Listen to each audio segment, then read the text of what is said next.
Bom dia, irmãos. Bom dia. Tudo bem? Bem. Hoje a classe está um pouco...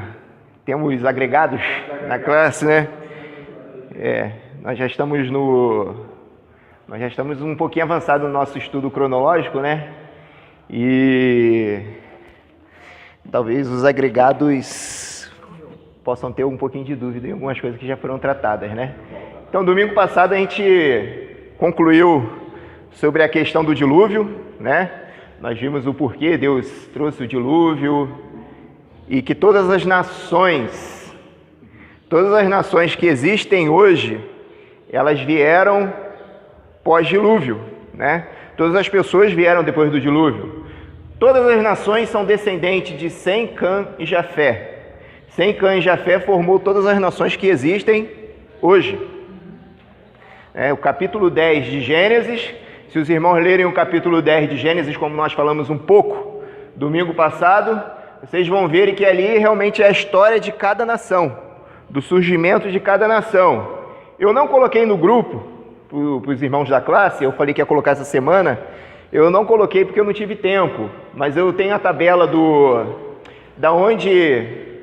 das histórias de cada nação, né, das raízes de cada nação, trazendo através da descendência de Noé, através daquela genealogia do capítulo 10 de Gênesis.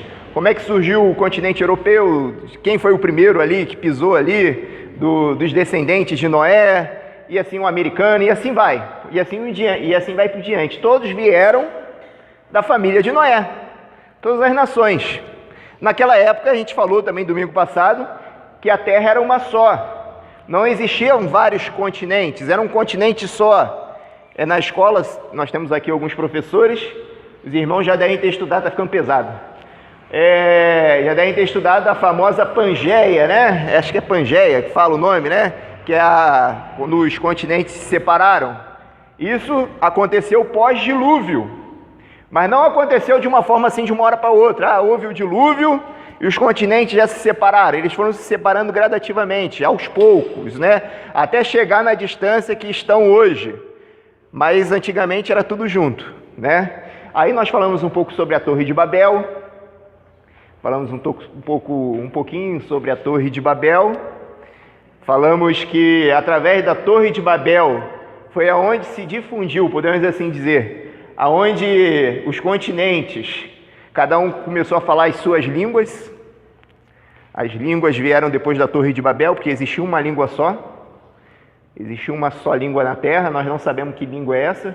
Qual é a língua mais antiga? Português? Português é a língua mais complexa que existe. Pode falar, irmão. Antes de começar, né? Falou sobre a domingo passado que eu não tive, né? A sua dúvida? A gente vai entrar na sua dúvida hoje.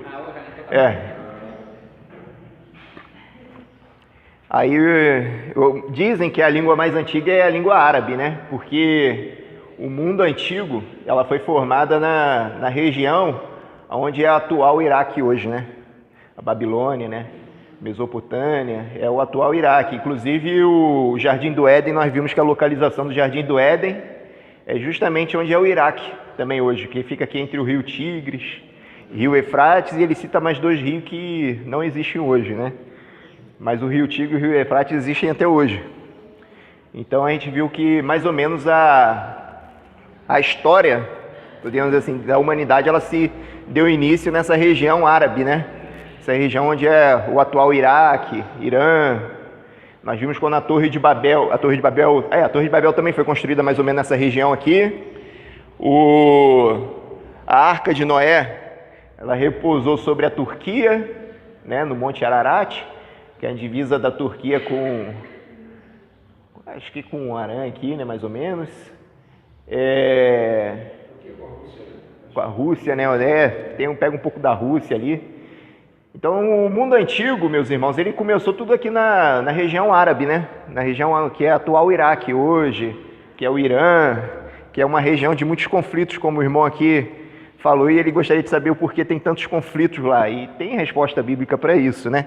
E hoje eu gostaria de que os irmãos abrissem a Bíblia de vocês em Gênesis capítulo 12. Gênesis capítulo 12. Vocês já repararam que nessa região aqui, onde é a região árabe, né? Existe muitos petróleos. Muito petróleo, né? Existe uma teoria para a questão de ter muito petróleo lá. Eu não sei se é verdade. A verdade é que eu não sei. Mas uma das teorias que dizem é porque o Jardim do Éden era bem aqui. Nessa parte aqui onde é a maior concentração de petróleo que existe, né? Eles acreditam que o Jardim do Éden ele deixou de existir depois do dilúvio. Que até o dilúvio o Jardim do Éden ainda existia, mas só que estava impedido o acesso de entrar pessoas lá, né? Como Deus colocou ali uma espada flamejante, um anjo, né? Aí eles acreditam que depois do dilúvio houve essa destruição, porque o que é petróleo? Petróleo nada mais é que a compreensão e a decomposição de matérias orgânicas, né? Então, como aqui existia o Jardim do Éden, então existia muita matéria orgânica. E quando houve o dilúvio, aí soterrou, podemos assim dizer, o Jardim do Éden, aí ficou muita matéria orgânica comprimida na terra, ela se decompôs e se transformou em petróleo. Eu não sei se isso é verdade, não sei se confere, né? Mas é uma das teorias que eu ouvi, para dizer, porque existe muita concentração de petróleo na região árabe, né? Eu não sei. No Brasil também tem bastante concentração de petróleo, né? Eu acredito que o Jardim do Éden não foi aqui. Mas assim, eu acho que nessa região tem muito mais. O mundo inteiro é onde tem mais jazidas de petróleo. Não sei se tem. Eu também não sei. Eu acho assim, que petróleo é resultado de matéria orgânica comprimida em decomposição, né? Aí eles acreditam que é por causa disso, porque ele tinha muita, por causa do Jardim do Éden.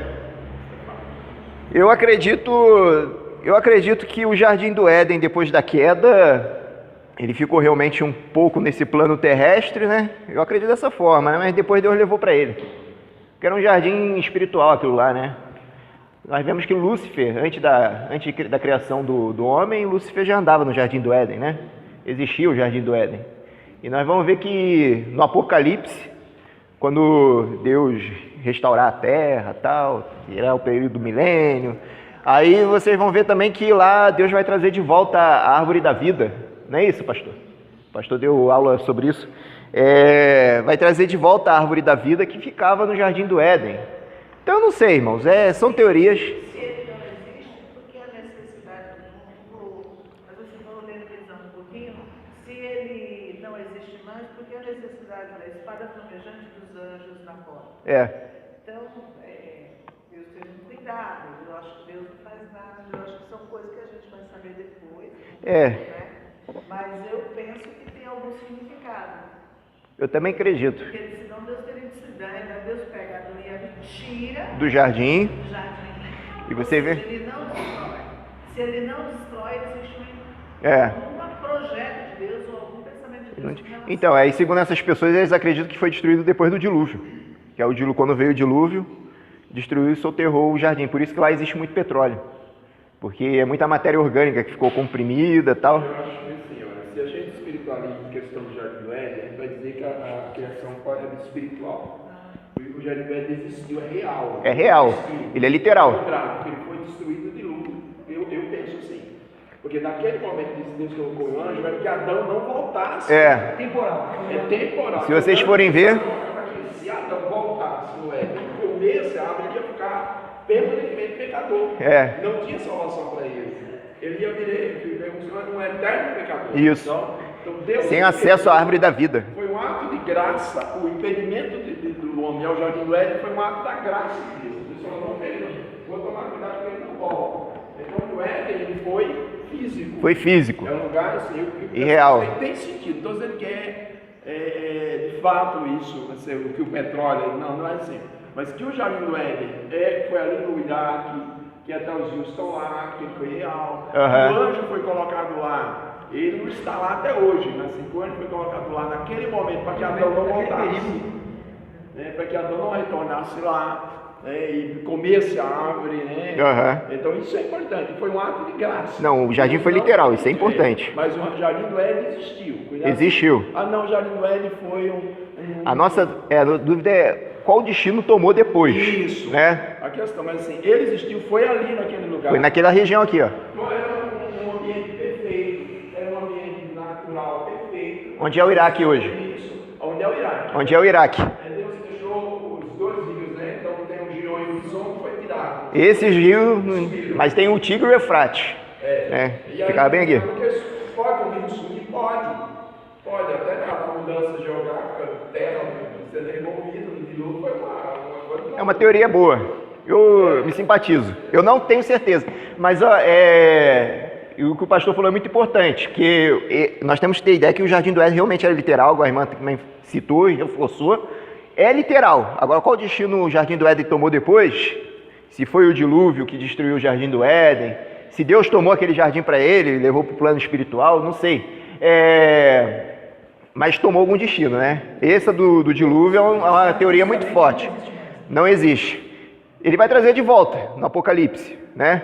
Mas é interessante. E se vocês forem ver, Gênesis ainda faz referências ao Jardim do Éden pós-queda. Se vocês forem ver a história de Caim e Abel, depois que Caim matou o irmão, para onde ele foi viver? Ao sul, a Bíblia fala, ao sul do Jardim do Éden. Ao sul do Éden. Então o Éden ainda estava lá. Né? Então o Jardim do Éden ainda estava lá. Ele só não entrava no Jardim do Éden. Né? E algumas outras referências também que a Bíblia cita no livro de Gênesis, antes do dilúvio. Depois do dilúvio a gente não vê mais essas referências. Que o Jardim do Éden ainda estava na terra, né? Sendo guardado. Tanto é que uma das causas do dilúvio tal, e tem aquela teoria que eu já citei, que eu não quero citar de novo, que tomo a aula inteira, né? Vamos lá, capítulo 12 de Gênesis. Nós estamos adentrando. Nós vimos que as nações já estavam sendo formadas. Haviam se passado muito tempo depois do dilúvio. Algumas gerações já haviam se formado após o dilúvio. Eu vou estar lendo o finalzinho do capítulo 11, a partir do verso 27, que diz assim: são estas gerações de Tera. Tera gerou Abrão, Nó e Arã. E Arã gerou Ló. Morreu Arã, estando seu pai Tera ainda vivo, na terra do seu nascimento, em Ur dos Caldeus. Ur dos Caldeus, irmãos. Aqui, ó. Você vê que toda a história antiga, ela se concentra na região árabe, né? O Iraque. O Iraque. Faz parte do Iraque. Então toda a história antiga se concentra ali. Por isso que acredita-se, quando eu falei das línguas, que ninguém sabe qual é a primeira língua, né? Porque antigamente, antes da Torre de Babel, se falava uma língua só na terra. Acredita-se que a língua mais antiga é a língua árabe. É a língua árabe por causa disso, porque tudo se originou aqui. Aí alguns cristãos mais radicais falam, não, é o hebraico, porque é a língua dos judeus. Nós vamos estudar a partir de hoje que quando Deus formou, Deus ainda ia formar uma nação, Deus vai formar um país. E quando Deus formou um país, Ele formou tudo nesse país, né? Cultura, língua.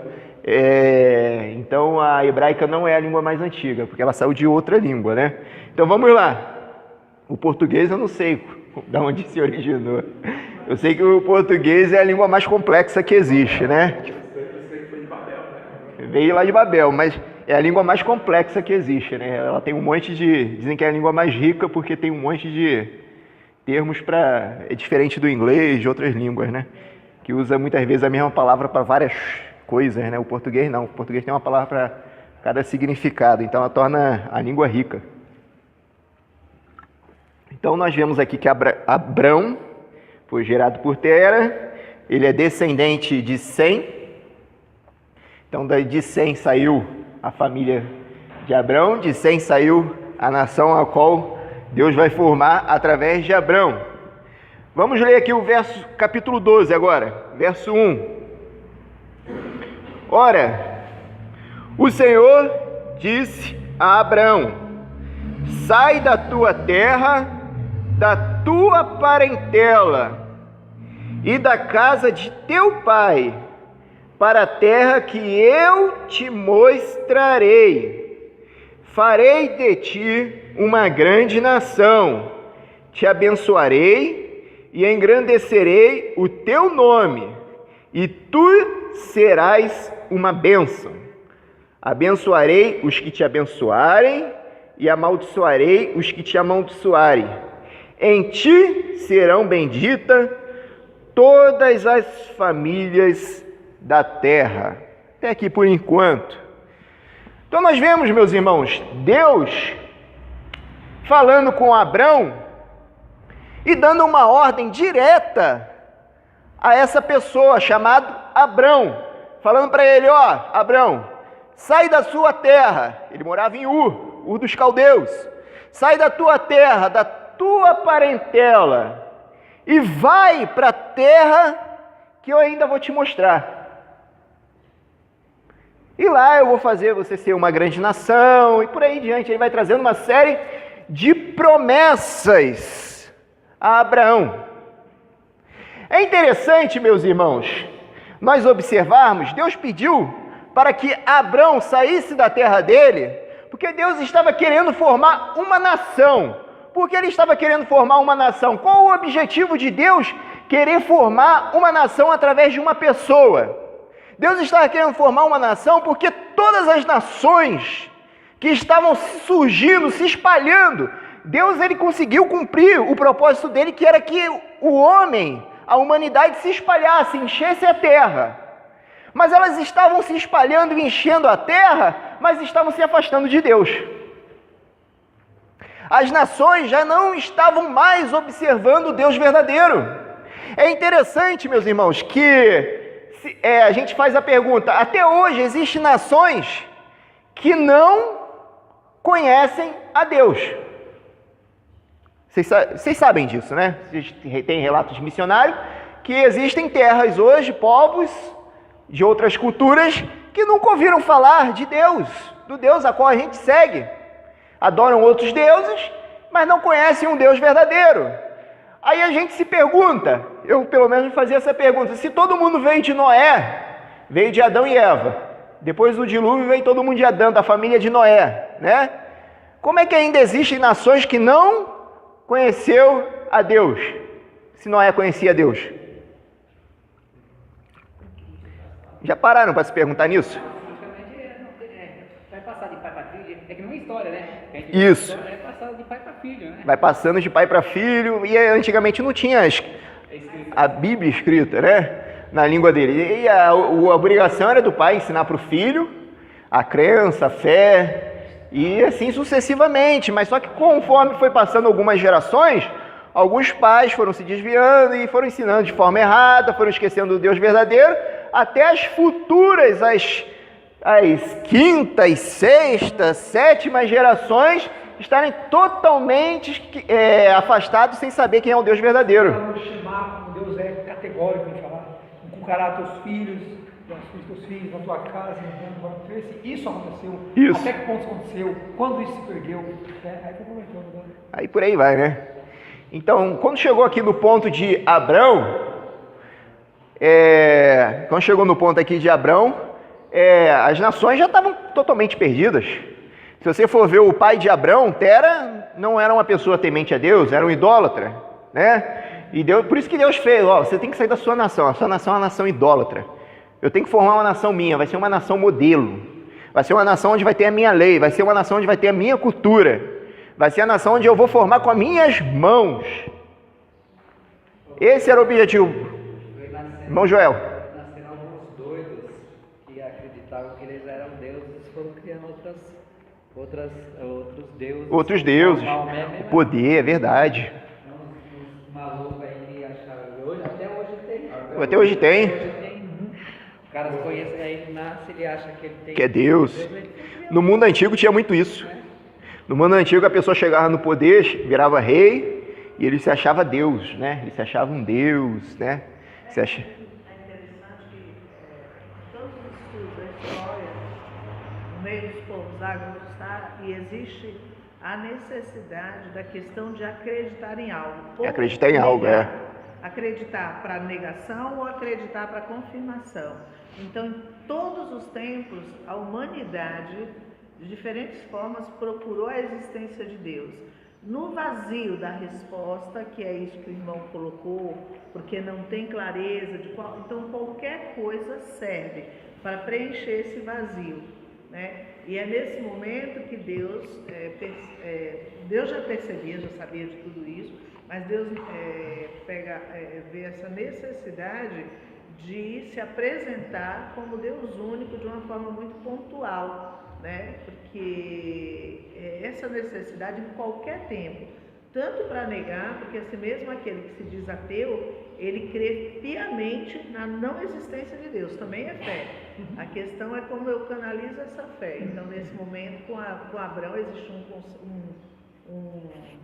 uma aliança, né, que é muito pontual, de Deus mesmo se revelando de forma pontual ao homem, porque já existia toda a revelação de Deus, tá? Isso vai existir. Que a grande dúvida nossa, mas o nativo, tá? Que nunca ouviu falar, como a palavra de Deus diz que a própria natureza revela, né, a glória de Deus. Manifesta a glória de Deus, é manifesta o tempo todo. E é tanto que o homem o tempo inteiro ele procura justificar ou negar sua fé. Verdade. Quanto àquele caso, se você pegar Moisés quando subiu lá, aí o povo ficou um pouquinho sozinho, já que fizeram o bezerro de ouro lá para adorar. Já foram a necessidade de adorar um.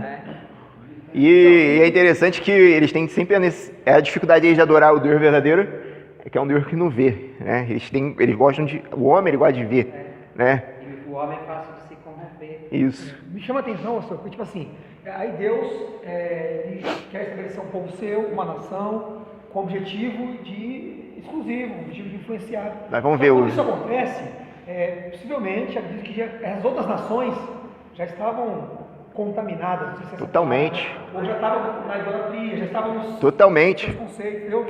Então é um desafio muito grande. Um desafio grande. A partir de um povo, de um homem. Então, irmãos, interessantes os argumentos que os irmãos falaram, muito bom. Então, através de Abraão, como o irmão que falou, ele queria que influenciasse as outras nações, né? E é difícil, é um desafio difícil que Deus estava colocando para Abraão. E nós vamos ver os porquê também do que esse desafio se tornava difícil. Uma curiosidade também, irmãos, para vocês verem, a gente estava falando da descendência de Noé, que formou as nações, e com o passar do tempo eles foram se perdendo. Se vocês forem ver, a maioria das culturas, não sei se eu posso dizer todas as culturas, mas quase que todas as culturas do mundo existem histórias, folclórios, podemos assim dizer, existem histórias, contos deles, de antepassados, tal, de coisas que aconteceram antes do dilúvio. Isso existe em comum nas culturas. É interessante que a maioria das culturas existe uma história sobre uma grande enchente.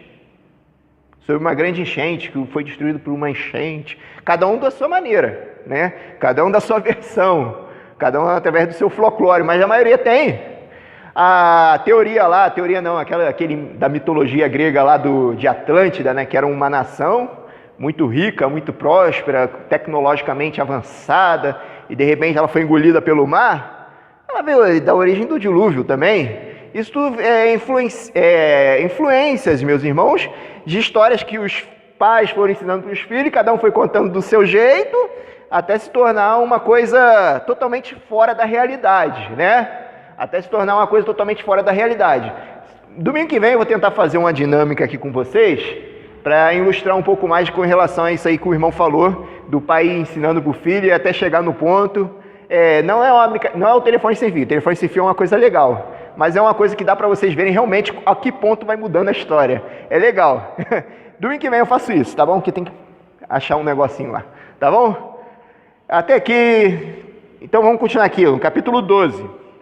Então Deus comissiona Abrão, lhe dá uma ordem, sai da tua terra e da tua parentela, e vai para a terra que eu ainda vou te mostrar. E lá eu irei te abençoar. Abençoarei os que te abençoarem, vou ajudar os que te ajudarem, vou atrapalhar os que te atrapalharem, que ficar no teu caminho, mas de ti eu farei uma grande nação. E de ti também, ele faz uma outra promessa aqui, ó. Em ti serão o quê? Bendita todas o quê? As famílias da terra. Então Deus, ele dá essa promessa a Abraão, ó, através de você, todas as nações vão ser abençoadas, todas as famílias da terra vão ser abençoadas. É interessante, meus irmãos, que nós estudamos com a queda do homem, que através de Adão, todas as famílias da terra foram amaldiçoadas, foram separadas de Deus. Todos se tornaram pecadores. O pecado se propagou na terra através da queda de Adão e Eva. Mas Deus aqui, meus irmãos, Ele está ratificando, podemos assim dizer, Ele está renovando uma aliança com a humanidade, igual Ele sempre faz, através da sua graça, que através de Abraão, Ele iria abençoar todas as famílias da terra. As promessas de Deus para Abraão significava tornar Abraão uma grande nação, abençoar todos os povos da terra através de Abraão, libertar os descendentes de Abraão depois de 400 anos de escravidão. Isso aqui já está mais avançado. Mas é interessante, meus irmãos, nós lembrarmos que quando o homem caiu, Deus, Ele prometeu enviar um libertador, não prometeu? Gênesis 3,15, a primeira promessa da vinda desse libertador, que através da descendente, da semente da mulher, iria vir um que esmagaria a cabeça da serpente. Ali é a primeira promessa que Deus faz da vinda desse libertador, para salvar o homem do pecado. Porque o homem já estava destinado à morte.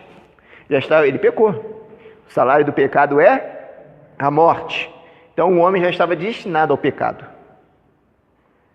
Era preciso que Deus enviasse esse libertador para pagar o preço do pecado, para que o homem não morra, para que o homem pudesse ter, assim, a salvação. E quando Deus faz essa promessa a Abrão, em ti serão benditas todas as famílias da terra, Ele está prometendo que através de Abrão iria vir esse libertador. E é interessante, se vocês olharem, meus irmãos, o verso seguinte, o verso de número 4, ele já inicia assim: partiu, pois, Abrão. Partiu, pois, Abrão. Para quê? Ele partiu para quê? Para cumprir. Ele obedeceu a Deus. Imediatamente ele chegou, obedeceu. Então isso aqui mostra, meus irmãos, que Abrão, ele tinha fé. Abrão, ele realmente acreditava na vinda desse libertador. Abrão, ele realmente acreditava categoricamente que Deus iria enviar um libertador para salvar não somente ele, mas para salvar todas as nações da terra. Aí a palavra de Deus diz, partiu, pois, Abrão, como o Senhor lhe tinha dito, e Ló foi com ele. Tinha Abrão 75 anos quando saiu de Harã. Tinha a idade já bem avançada, né, irmãos? Ele tinha 75 anos. Mas aqui, meus irmãos, eu gostaria de falar sobre algumas dificuldades de se crer nessa promessa de Deus. Não era fácil para Abrão crer. Imagine, Abrão, ele nasceu aonde, meus irmãos? Ele morava onde, hein? Ur. Nós vimos aqui que ele morava em Ur dos Caldeus. Essa região aqui, nós também falamos que é uma região aonde a idolatria predominava, aonde eles adoravam deuses falsos, aonde eles tinham crenças falsas. O pai de Abrão era uma pessoa que adorava esses deuses falsos. Então Abrão, ele cresceu no meio dessa família, cresceu no mundo pagão. Para Abrão depositar a fé dele num Deus verdadeiro, e dizendo que através dele iria ser formada uma nação, era algo difícil de se cumprir. Sabe por quê? Porque ele teria que sair da casa dele. Primeiramente, sair de casa é difícil. Não sei quantos aqui já tiveram que sair de um estado para morar em outro estado, de uma cidade para morar em outra cidade. E às vezes para sair de um bairro para morar em outro bairro já é difícil. Já é difícil. Mudança é um transtorno, mas é necessário às vezes, né? Aí agora imagine, você tem a sua vida aqui, a sua família, seus amigos aqui em São Paulo, em Perus, né?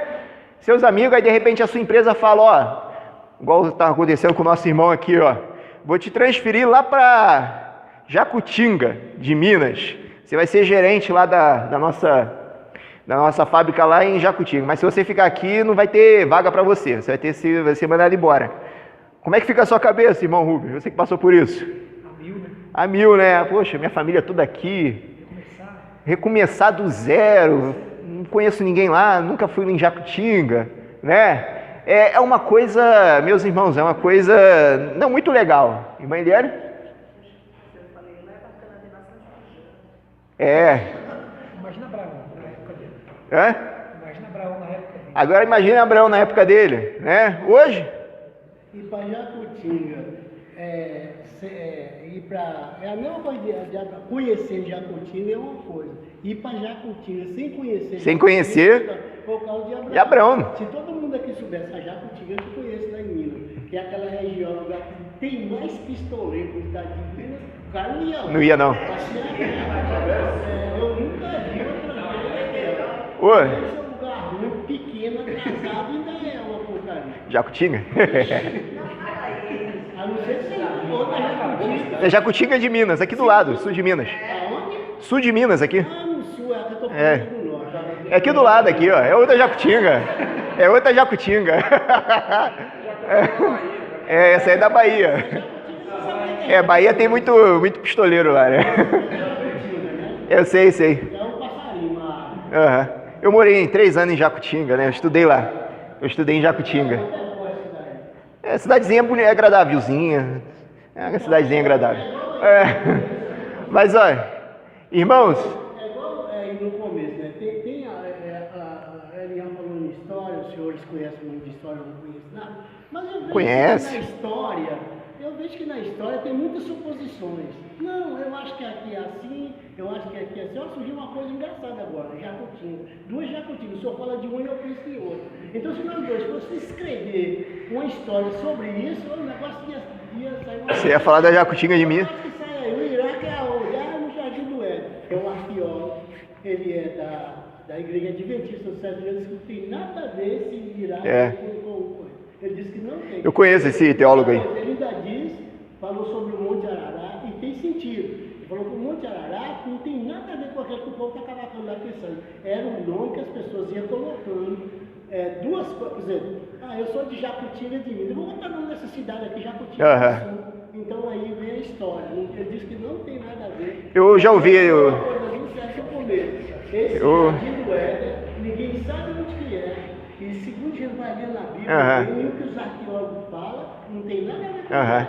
Eu já ouvi esse pastor que é historiador da Adventista, eu conheço ele, não pessoalmente, eu conheço a obra dele, né? Eu conheço a obra dele porque história me traz curiosidade, mas é aquele negócio. Existe pontos de vistas. Sabe o que ele falou? Ele falou assim, que lá no Iraque tem petróleo. Tem. Mas ele falou que na Venezuela também tem. Tem. E eu acho que você está em segundo lugar em reserva de petróleo naquela droguinha ali. Então, irmãos, mas eu acredito sim, irmãos. Eu acredito, acho que Deus ele tem provado muitas coisas da palavra dele através da história e através da arqueologia e através da ciência, né? A gente acho que não precisa mistificar tudo, não. Eu acompanho a obra desse pastor aí adventista que é historiador, né? Ele é um homem muito sábio em algumas coisas. Ele é muito sábio, sim. Tem um conhecimento muito grande. Quem sou eu para debater com ele sobre história, né?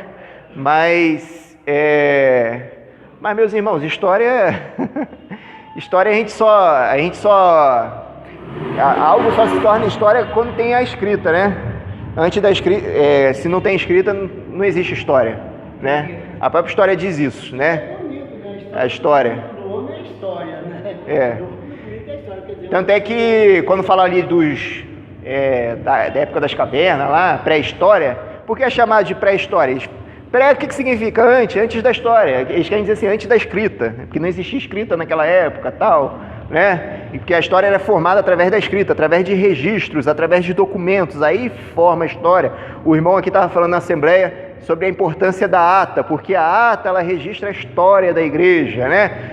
Daqui a 200 anos, quando alguém quiser ver a história da igreja, da Segunda Igreja Batista de Perus, ele vai ver nas atas.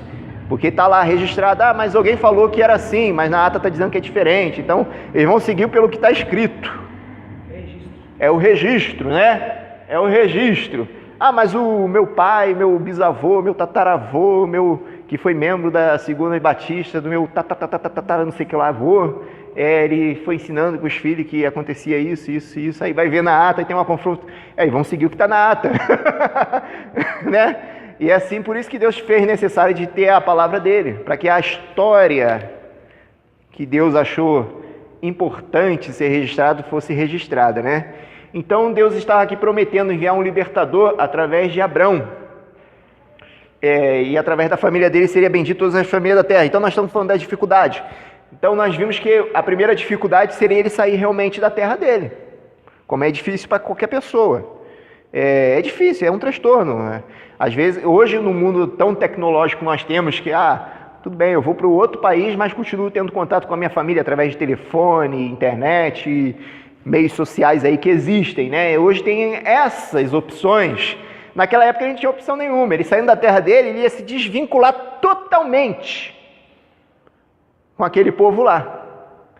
Naquela época não existia essas visitinhas que a gente faz, vou fazer uma visita para minha família lá no Rio de Janeiro. Eles, quando visitavam a família, passava anos sem ver a família. Você vê ali quando Moisés, ele se casou com qual é o nome da esposa de Moisés, irmãos? Não. Zípora. Então, e o nome do sogro de Moisés, um homem muito sábio, Jetro. Quando que Jetro foi visitar Moisés? Quando ele tirou ela da terra dela, para ir para o Egito, para levar o pessoal lá para a terra prometida, né? Visitou anos depois, ela ficou anos sem ver a família dela. Aí ele fez uma visita e a Bíblia não registra nunca mais ele fazendo aquela visita, né? Então as visitas não eram frequentes como existe hoje. Então se a pessoa saísse de um lugar e ia para outro, muitas vezes ela nunca mais voltava para aquela terra. Porque não tinha facilidade de movimento, de locomoção como existe hoje, né? As coisas eram muito mais difíceis. Então isso aí já implicava, ele tinha que realmente se desvincular totalmente das suas raízes. A outra dificuldade para ele crer nessa promessa, ele tinha que crer no Deus verdadeiro. Mas até aí tudo bem. A outra dificuldade, meus irmãos, é o seguinte: Deus falou que através dele iria formar o quê? Uma grande nação. Então significa que ele iria para uma terra, igual o irmão aqui falou.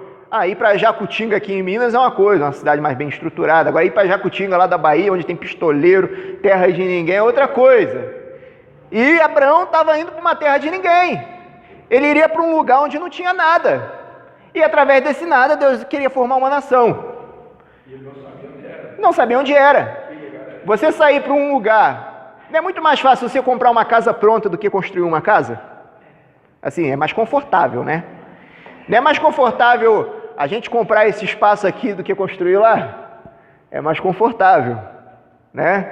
Se a gente for ver em termos de comodidade, né? Eu sou uma pessoa, eu falo com a minha esposa, sempre falei isso, eu estou pretendendo comprar uma casa, as pessoas falam, por que tu não compra o terreno e vai construindo? Eu não gosto de mexer com obra, eu não tenho paciência para mexer com obra, né? Mas, por quê? É mais confortável você comprar ali a casinha e ir, né? Casinha e ir. Mas não era esse o plano que Deus tinha. Deus falou, não quero coisa confortável para você, eu quero formar uma nação do nada, né? E não é isso que Deus está falando para a gente. De repente, o pastor está querendo dizer que é para a gente ficar aqui. Não estou falando isso não, irmãos. Eu não gosto de obra, mas na obra da igreja, mutirão, eu vou fazer parte. Essa eu faço parte. Porque eu prefiro, a minha opinião é que a igreja vá para lá também. Construir uma coisa nossa. Assim como Abraão saiu, mas a gente está indo para o lado. Construir uma coisa nossa, tá bom? Já estou dizendo aqui minha opinião para não ficar mais aí dizendo que o pastor falou outra coisa. Não, a minha opinião é realmente que a igreja vá construir lá no terreno onde tem. Se a gente tem um terreno lá, então a gente constrói lá. Mesmo que no início a gente fique no barro, mesmo que no início a gente não tenha tanto espaço, mas vai ser algo nosso, tá bom? Então essa era uma das dificuldades que Abraão tinha. A outra dificuldade é o seguinte: como Deus iria formar uma grande nação, se a gente leu no capítulo 11 que Abraão era casado com Sarai, e Sarai era o quê? Estéril, não podia ter filhos. Aí, irmãos, mais uma coisa, né? E aí? Poxa vida, aí Deus está falando que é para mim sair da minha terra, do lugar onde eu já estou totalmente confortável, e ele era muito rico, a palavra de Deus diz isso, um lugar onde eu já tenho tudo, tenho meus amigos, minha família, tenho tudo aqui estabelecido, para ir para um lugar onde não tem nada. Lá ele vai formar uma nação, mas como é que ele vai formar uma nação se eu não posso ter filhos? Se a minha esposa não pode ter filhos? E aí? A palavra de Deus diz que talvez esses questionamentos tenham passado sim na cabeça de Abraão, mas a palavra de Deus diz que ele cumpriu, que ele obedeceu aquilo que Deus colocou para ele. Assim foi com Noé. Lembra de Noé? Também uma terra onde só está acontecendo coisas erradas, crescendo no meio de um povo ímpio, crescendo no meio de um povo que não queria saber nada com Deus, queria nada com Deus, onde estavam acontecendo atrocidades enormes. E Deus chama Noé e fala: Noé, constrói uma grande embarcação, porque eu vou destruir essa terra através de uma grande chuva. Aí Noé também teve que depositar fé, porque não existia barco, ele não sabia o que era barco, o que era embarcação, ele teve que seguir a rixa, as medidas, tudo ali que Deus estava colocando para construir essa grande embarcação, e ele tinha que acreditar que Deus ia mandar água do céu, porque não havia chuva naquela época, nunca tinha chovido nem sequer uma gota naquela época. Então ele tinha que acreditar, ele nem sabia que era chuva, quando Deus falou: vou trazer um dilúvio para a terra. O que é isso, Deus? Dilúvio é a água caindo do céu, pá. Vai cair água do céu? Não existia. Então, irmãos, imagine também a fé que Noé depositou em Deus para acreditar nas promessas de Deus, né? E é isso que Deus quer, meus irmãos, que nós acreditemos na promessa dele. A promessa que Deus havia colocado é que ele iria enviar esse libertador. E eles estavam depositando a fé deles de que realmente Deus iria enviar esse libertador. A fé deles estava aqui, ó, irmãos. Estava baseada nisso aqui. Consistia nisso aqui. É nisso aqui, irmãos, que consistia a fé dele. Que Deus ainda iria enviar esse libertador. Ele falou: não, eu vou, porque Deus vai enviar esse libertador e através desse libertador eu serei salvo. Através desse libertador minha família vai ser salva. Através desse libertador as nações serão salvas. E vamos lá, continuar lendo. Partiu, pois, Abrão, como o Senhor lhe tinha dito. Ló foi com ele. Ele tinha um sobrinho. Pode falar, irmão. Só uma coisa assim, você está falando da dificuldade, eu só pegar esse versículo. Sim, pode falar aí. Abraão sair da terra dele, assim, Deus deixa sua família. E ele teve tanta dificuldade que ele não deixou a família, ele levou junto. Levou o pai, né? Muita dificuldade, né? Deus falou para deixar a família dele, mas assim, é difícil você separar a família. Né? É difícil, e aí ele leva a família. Então esse é o primeiro aspecto. E aí ele vai, mas em algum momento ele titubeia. Por exemplo, o livro de Atos diz que ele chegou, né, saiu de Ur e ele habitou em Arã. E Arã. Arã era um ponto intermediário entre a vontade de Deus e a vontade e a dúvida de Abraão.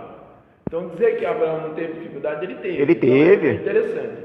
Abraão sai de Canaã imediatamente e vai. A gente vê que há dificuldade, ele leva a família dele, Deus só não leva, ele leva. O pai dele morreu no caminho. Aí Deus diz assim: vai para Canaã, ele para em Arã e habita ali, porque Atos diz que ele habitou em Arã, ficou um tempo. E aí ali em Arã, Deus mata o pai dele. O pai dele, Não estou dizendo Deus mata, mas o pai dele morre. O pai dele morreu ali. E o pai dele, depois que o pai dele morreu, foi um impulso para ele sair de lá. E aí, assim. Foi um processo, Deus, aí de fato, ele começa a andar na direção daquilo que Deus manda. Mas assim, só vai mostrando que às vezes assim. Esse aspecto, né? A gente olha para os homens da Bíblia e acha que eles foram super-homens. Super-homens, não foram. E eles foram. Tinham dúvida. Normais, assim. Abraão, ele teve dificuldade. E muita. A gente olha assim, vê a Bíblia com esse aspecto, me ajuda a entender que eu posso também. Que pode. Porque assim, a gente coloca, cara, esse cara saiu, que legal, imediatamente. Não, ele foi para Arã, morou em Arã, e lá Deus, o pai dele morre. Eu acho interessante, sim, outro aspecto importante dessa trofada, desse ensino, tirando lição. Certo. Pastor é um problema, dá aula para pastor. E aí, assim, Deus quer que a gente cumpra a palavra dele literalmente. Enquanto a gente não cumprir a palavra dele literalmente, a gente não vai receber aquilo que Deus quer. Uhum. Por exemplo, hoje nós vemos um tempo em que a gente está relativizando a palavra de Deus. A Bíblia tem sido relativizada hoje na igreja. A gente não faz o que a Bíblia manda. A gente diz que crê, mas não faz. A gente não cumpre o que a Bíblia manda. A gente tem mas é tão difícil. Largar papai e mamãe é dócil, não dá. E aí a gente vive à margem daquilo que Deus quer. E aí de repente Deus vai, Arão, você vai perder seu pai. Esse cara tem que morrer, você vai andar assim. E quantas coisas na nossa vida não tem que morrer para a gente andar, né? Acho que tem coisa na nossa vida que Deus precisa matar, né? Para a gente caminhar. Porque a gente é complicado, tem uns negócios na nossa vida que é dureza. É interessante isso que o pastor está falando, que é interessante. Eu tinha me esquecido desse fato. Realmente, Gênesis já bota que Abrão partiu imediatamente. Em Atos, naquele discurso antes de Estevão ser apedrejado, ele traz esse processo, né? Que antes mesmo de Gênesis ali, Deus já havia falado e ele ficou meio tupidiado, né? E aí Deus vai realmente tirando as dificuldades que a gente tem. Quando Deus deu a promessa, Deus chamou quem? Abrão. Falou, Abrão e Sarai, né? Abrão, Sarai. Sai da tua terra e da tua parentela. Deus não falou o seguinte, sai da sua terra e leva contigo o seu gado, o seu tudo. Muito pelo contrário. Deus falou o seguinte, sai da sua terra, eu vou cuidar de você. No Gênesis, no capítulo 11, 31, diz assim: Tomou Terá a Abraão, seu filho, e a Ló, filho de Arã, filho de seu filho, e a Sarai, sua nora, mulher do seu filho Abraão, e saiu com eles de Ur dos Caldeus para a terra de Canaã, e foram até Arã, e ficaram. Então saiu uma cambada, saiu um monte de empregados. Você viu que Deus falou para Abraão: sai um bocado de gente. Você e sua esposa. Saiu Terá, saiu Ló, e você... saiu Sarai, saiu... E se você for ver, esses terceiros que saíram com ele trouxe problemas. Ficaram tudo pelo caminho. Trouxeram problemas. Trouxeram problemas. Um monte de animal, Ele levou os empregados. Então ele levou todo o conforto que ele tinha. E ficaram em Arã. E não foi isso que Deus pediu para ele, né? Mas tudo bem. Mas até aí tudo bem. Mas Deus falou: sai você. Eu vou cuidar de você, eu vou te abençoar. Os que te abençoarem, eu vou abençoar. Os que te amaldiçoarem, eu vou amaldiçoar, né? A missão foi dada a Abrão. É através de Abrão que Deus queria formar a nação. Ló foi junto? Foi. Eu acredito que Ló, ele acreditou também nas promessas de Deus. Porque aqui fala sai, ele não fala assim, Saiam. Eu não sei qual é o termo em inglês, Hebraico. Eu tô pensando. No plural e singular. Se tem, mas a conotação que dá, porque sempre os pregadores fazem dessa parte como se fosse uma desobediência de Abraão. Eu não encaro como Desobediência. Porque se hoje em dia se falasse isso, muitas vezes até podia considerar o homem, a mulher estéril. Deus vai fazer um milagre, vai me dar uma que vai... A primeira coisa que ele faria era deixar a mulher dele. Estava velhinha, um peso. Tá? Então, assim, não. eu acredito, Deus ia fazer um milagre, ia dar uma mulher que ia ganhar filho. Não, mas aí é o plano de Deus, não é. Aí a gente volta aqui, irmãos. Aí, respondendo a dúvida da irmã, aí a gente volta aqui, A gente volta aqui para a criação do homem e da mulher, que a gente viu. Quando Deus criou Eva, o que ele criou Eva para ser o quê? Auxiliadora aí? Alguém que estivesse ao lado. É o casamento que Deus está estipulando. Então, quando Deus chamou Abrão, automaticamente é um plano para o casal. O casal. Quando Deus chamou Noé, ele estava fazendo um plano para Noé e sua esposa. Os filhos acreditaram em Noé. Né? Porque Deus, ele faz, quando é casado, ele faz o plano para o casal, desde o início dos tempos. Eu entendo. Primeiro, tem pessoas que fazem isso. Ele obedeceu. Mas ele obedeceu, ele saiu. E quando ele saiu, ele mostrou até o plano, porque ele tinha amigos também, e essa conotação de amizade. E eu vejo nisso, eu fico especulando, é especulação, tá? Mas eu vejo isso até o propósito de Deus, porque, por exemplo, ele queria constituir uma nação. Com quem, e depois lá na frente a gente vê buscando a mulher para Isaac, quem no meio da sua parentela, dos seus primos, como queria isso? Lógico que Deus tem seus mistérios, isso é só conjecturas, mas assim, era a forma até dessa continuidade, dessa possibilidade. Porque Abrão, ele ia constituir, ele ia precisar, por exemplo, de mulheres para os seus filhos, quem seriam eles? Né? Ele foi buscar, né? Muita gente gente às vezes até, são perguntas simplistas, mas que de repente fala assim, ué, mas aí com quem que Caim, Abel, filho de Adão, casou? Ué, Deus não é limitado, ele fala que ele criou, a Bíblia registra a questão do início, mas eu creio que Deus não criou só aquela, ele criou outras famílias, inclusive fora, fala do Éden específico, mas existe, porque pessoas, gente, Deus não é limitado como nós estamos colocando. Irmã, eu estou seguindo a linha de raciocínio de que Deus formou através só de Adão e Eva. Eu não acredito que Deus, essa é uma teoria. Eu citei essa teoria no início, mas para mim não, porque eu não acredito, vamos supor, Adão e Eva, Adão pecou, todos se tornaram pecadores. Deus não iria criar, depois da queda de Adão e Eva, pessoas pecadoras. Eu acredito que Deus iria criar pessoas perfeitas. Então acho que Deus não iria criar um pecador, porque aí a próxima criação de Deus já ia nascer amaldiçoada. Não, eu acredito que por isso que a própria, em Romanos diz o apóstolo Paulo, todos somos descendentes de Adão. E é por isso que a gente herda isso aqui, o pecado, a morte. Por isso que nós estamos separados de Deus. Depois Deus destruiu isso aqui. Deus destruiu, inclusive, se vocês forem ler aqui, os descendentes de Caim.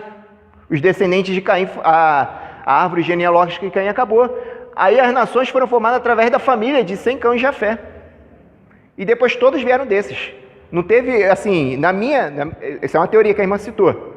Eu conheço essa teoria. Mas no que eu acredito é que não foram criados, Deus não criou outras famílias. Só existiam essas famílias aqui. Eles receberam a missão que Deus falou: enchei e povoai a terra. Povoai e multiplicai-vos e enchei-vos a terra. A missão foi dada a eles, né? Porque eu não acredito que Deus iria criar pessoas pecadoras. Já com pecado. Tem teorias, né? Aí eles podem ter pecado depois. Mas eu não sei. Aí são especulações. A Bíblia não fala disso, né? Pode falar. Pega Gênesis 12, verso 1, que diz assim: ora, o Senhor disse a Abraão, sai-te da tua terra, da tua parentela e da casa de teu pai para a terra que eu te mostrar. Ele saiu da casa do pai, mas levou o pai junto. Então, irmão, a irmã que falou uma coisa interessante. Deus está falando para não levar a casa. Não, a irmã falou uma coisa interessante aqui que a gente pode pensar da seguinte forma. A irmã falou uma coisa interessante. Deus deu essa ordem a Abrão. A missão era de quem? Abrão. Deus vai formar uma nação através de quem? Abrão e Sarai. Eram os dois. Deus estava dando uma missão para os dois, Abrão e Sarai. Pode ser, irmãos, aí entra nos pode ser porque não está registrado, que ele, igual a irmã aqui falou, e eu posso estar pensando dessa forma também, que não está errado, é o seguinte: ele, quando recebeu essa ordem de Deus, ele chegou na casa dele e falou: eu recebi uma ordem de Deus para mim ir para uma outra terra, e lá Deus iria me abençoar, vai formar uma nação modelo, uma nação que vai abençoar todas as nações da terra. Pode ser que o pai dele acreditou nessa promessa. Falou: eu quero ir junto também. Ló, eu acredito que acreditou. Depois a gente vai falar um pouco mais sobre Ló, se a gente conseguir na próxima lição. Eu acredito que Ló acreditou. Falou: não, tio, eu também quero, eu acredito nesse Deus aí, estou acreditando nesse Deus, eu quero isso para mim também. Pode ser. E ele falou: então vamos junto. Mas a missão era de Abrão. A missão era de Abrão. Isso depois se tornou um peso para ele, levar essas pessoas. Se tornou um peso. Sim, porque você vai tomar uma decisão dessa, o pai traz segurança para você. Você quer, pai, vamos comigo? Eu sei que é amigo, né? Então assim, eu gostaria, no momento de decisão da minha vida, ter meu pai comigo, lógico, ele vai trazer segurança. Então pode ser que ele também chamou o pai, vão comigo, né? Pode ser. Ou não. Pode ser. No caso do cristianismo, são contrários, né? Que prejudica. Mas ele fala assim a questão do aconchego familiar. Não é muito melhor você ir com a família do que ir sozinho? Eu acho melhor. Se Se eu tivesse, que nem eu queria que minha família estivesse comigo em São Paulo, não é? Mas é muito melhor estar junto com a família do que sozinho, né? Todo mundo ali junto e misturado, igual fala, né? Mas a missão era para Abrão, exclusivamente para Abrão, não era para o pai dele, nem para Ló e nem para qualquer outra pessoa, era para Abrão. Porque até mesmo quando Deus instituiu o primeiro casamento, o que ele falou assim? Deixará o homem pai e mãe e uniciar a uma mulher, e serão os dois uma só carne. A família não tem mais nada a ver com o casal. É isso que Deus está falando, depois que casa. Aí você fala, deixará pai e mãe, deixará um homem pai e mãe, uniciar uma mulher, e serão os dois uma só carne. Mas Adão não tinha pai nem mãe, e Deus já fala isso para ele. Que ele vai deixar pai, para ele foi fácil, ele não tinha pai nem mãe. Mas é o seguinte, Deus já está querendo ensinar o certo. Falou, vocês vão ter filhos, vocês vão ter que ensinar isso para os seus filhos. Seus filhos, quando se casar, vai deixar vocês para se unir a uma esposa, e os dois serão uma família. Eles serão uma família. Os pais já não têm mais influência nenhuma na vida dessa família aí. Eles formaram a família. Vocês têm que ter influência até antes disso aí. Aí vocês estão ali ensinando, doutrinando, educando. Depois que ele casou, meus irmãos, é ele a família dele, pronto, acabou. Eu lembro que quando eu era mais novo, meu pai falava, nada de construir casa aqui em cima da minha. Meu pai falava isso, para morar aqui não, eu quero que vocês morem bem longe. Meu pai sempre falou isso, é para ir embora. Quer casar, vai embora, né?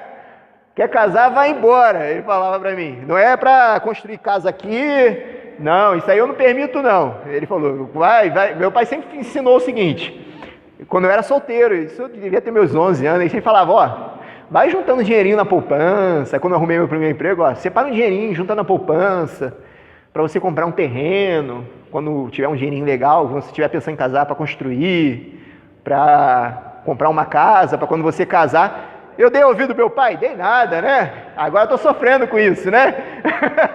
Dei ouvido do meu pai? Dei nada. Se eu tivesse ouvido ele desde o meu primeiro emprego, ter juntado esse dinheirinho que ele falou, eu teria uma casa própria já, poxa. Mas eu não ouvi ele, né? Não ouvi. Mas meu pai sempre falou isso, junta um dinheirinho, porque quando você quiser casar... Eu pensava em casar o quê naquela época? Adolescente, novão, né? Pensando em casar. Aí dinheirinho pegava, gastava, viajava e tal. E quando vinha não tinha mais nada, né? E assim são os jovens hoje também, né? É difícil um jovem que junta dinheiro para isso, né? Os jovens que juntam dinheiro para isso tem que incentivar, né? Tem que incentivar. Não, continua isso aí, filho. Você está no caminho certo, né? Pensem nisso, irmãos. Os que são jovens aí que estão aí presentes. Meu pai sempre falava o seguinte, quem casa quer casa, né? Quem casa quer casa. E vocês vão ver isso, realmente, quando vocês casarem, como é duro pagar aluguel, como é duro não ter casa, como é duro não ter um teto, né? Tá bom, irmãos? Então é isso aí. A ordem foi dada a Abrão. É dele, exclusivamente dele, que Deus queria formar uma nação. E Deus fez uma promessa. Nós vamos ver que existem dois tipos de promessas. Deus fez uma promessa incondicional com Abrão. O que significa promessa incondicional? Que não depende de condição para ser cumprida. Deus prometeu e iria fazer dependente de condição. E você, em ti serão benditas todas as famílias da terra. Deus já estava prometendo, fazendo promessa incondicional. Vocês vão ver que depois, futuramente, quando essa nação já estiver formada, Deus vai fazer promessas condicionais com essa nação. As promessas não serão mais incondicionais, serão condicionais. Se vocês me servirem, se vocês seguirem meus caminhos, vocês serão prósperos.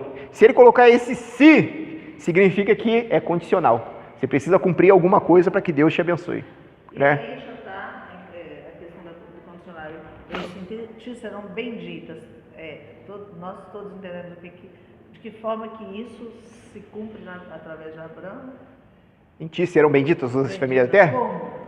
Através desse camarada aqui, que Deus iria enviar através dessa nação, através da família de Abrão, o libertador, que eles já estavam esperando desde a queda do homem, desde que o homem foi separado de Deus, foi cortado, desde que Adão pecou, se separou de Deus. Deus lá em Gênesis 3,15 disse que através da semente da mulher viria o libertador, que esmagaria a cabeça da serpente.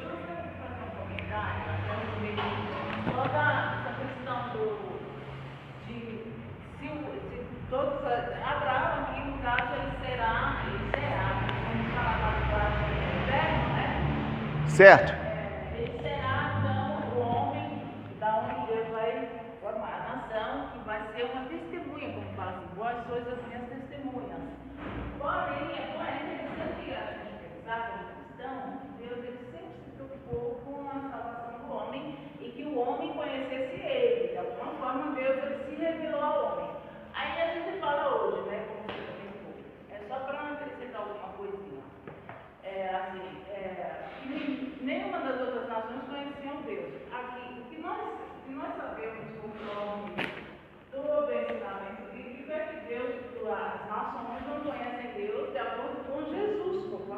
é a palavra dele, de Deus. Porém, Deus ele sempre se preocupou com a salvação do homem, de alguma maneira ele se revelou ao homem, querendo resgatá-lo, porque como Deus é justo por todo mundo, ele fez isso com todos que não conheceram através da Bíblia. Esse é o ponto só para necessitar para os cristãos saberem que Deus ele é bom sempre, ele Sempre é bom. É isso que a irmã falou, Deus é um dos atributos de Deus, né? Deus é bom, Deus é amoroso. Surgiu muito questionamento aqui em algumas aulas, tipo na questão do quando a gente chegou no ponto de Noé, como é que estava a sociedade naquela época. E as pessoas falaram, por que Deus já não exterminou logo tudo? E continuou com o plano, porque Deus ama a criação dele, Deus ama o homem. Deus é gracioso, ele poderia, desde aqui do Éden, não ter dado a opção do homem de se arrepender e se salvar. Mas por que Deus prometeu o libertador? Porque ele amou Adão, ele amava Adão, ele amava Eva. Por Deus amar Adão e por Deus amar Eva, Deus não queria que os dois fossem para o inferno. Aí Deus prometeu enviar um libertador para salvar Adão e Eva. E consequentemente salvar todas aquelas pessoas que acreditarem nesse libertador, que se arrependerem e acreditarem nesse libertador. Nós vemos que isso foi com Noé. Deus prometeu exterminar toda a humanidade. O pecado estava tão grande na época de Noé, tão grande, que eles estavam fazendo barbaridades que a gente escreveu na lição, na lição, se os irmãos perderam, pode ouvir o áudio. Isso aqui é para... Eu estou gravando o áudio e estou jogando no YouTube, para os irmãos que perdem as lições anteriores.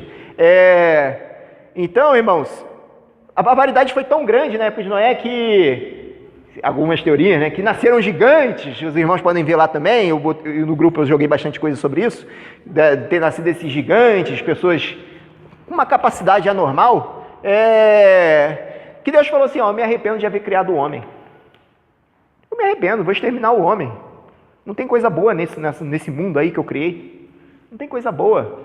Mas aí Deus olhou para Noé, e a palavra de Deus fala assim, e Noé achou o quê? Graça. Destaca esse atributo de Deus. E Noé achou graça aos olhos de Deus. O que é achar graça aos olhos de Deus? É Deus achar o Noé engraçadinho? Dar risada dele? Não. Graça, favor imerecido, né? Noé foi amado por Deus. Noé era um homem justo.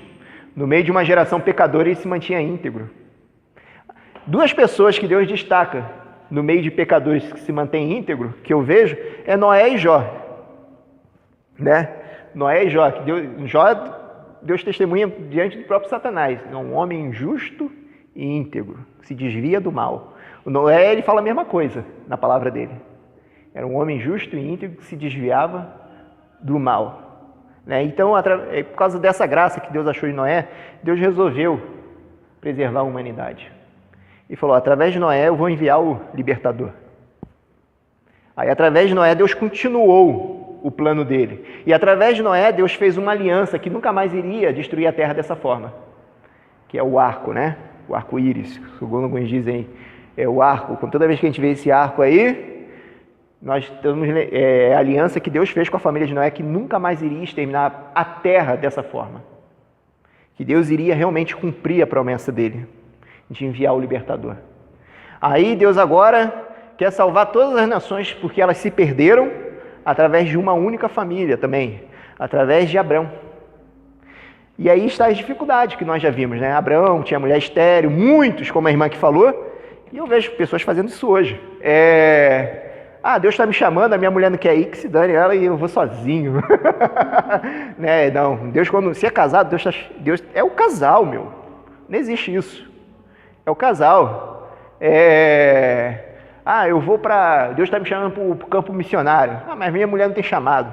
Então a gente se separa, eu vou sozinho e ela fica aí. Isso não existe, irmãos. Isso não existe. Tá bom? Se você tem um chamado antes de ser casado, estou falando para os solteiros aí, para os casados não tem jeito. Mas para quem é solteiro, se você tem um chamado de servir a Deus de uma forma mais específica no campo missionário ou no ministério, pense nisso antes de casar, tá bom?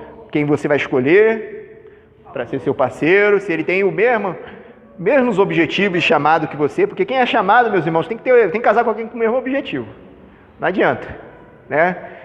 Ou se Deus quer que você fique solteiro também, porque o apóstolo Paulo fala, né? Que quem tem esse tipo de ministério é melhor que fique como ele.